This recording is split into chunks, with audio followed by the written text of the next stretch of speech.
rezultat kaže, da je velika večina državljank in državljanov odločila proti. Jaz se želim ob tej priložnosti zahvaliti prav vsem, ki so se udeležili referenduma, tako tistim, ki so glasovali za, kot tistim, ki so glasovali proti. Predvsem se pa želim ob tej priložnosti javno zahvaliti čudoviti ekipi, ki je v zadnjih mesecih opravila izjemno delo. Jaz sem prepričan, da državljanke in državljani v veliki večini spoštujejo materinstvo in očetovstvo, da si ne želijo, da bi njihove otroke v šoli vzgajali, kako ne postanejo homoseksualci.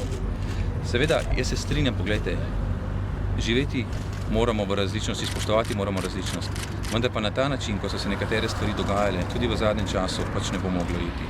Jaz želim, da bi ta rezultat referenduma bil spodbuda, da se o vseh odprtih vprašanjih, tudi tistih, ki se tičejo temeljnih vrednot, v družbi vzpostavi nek spoštljiv, strpen dialog in da se najde rešitve, tako da bodo lahko prav vsi zadovoljni.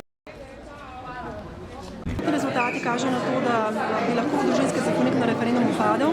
Seveda je kljub temu, da če bi padel, še vedno je bilo podanih zanj ogromno glasov in tukaj gre resnično iskrena zahvala vsem volivkam in volivcem, da so podali svoj glas za družinski zakonik. In sama razprava o družinskem zakoniku pa je seveda imela mnoge pozitivne posledice.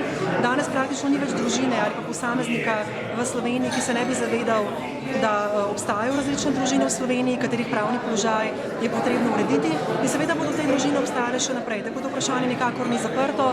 Slovenija se bo, tako kot vse druge evropske države, morala soočiti s tem vprašanjem in pravno urejati položaj teh družin še naprej.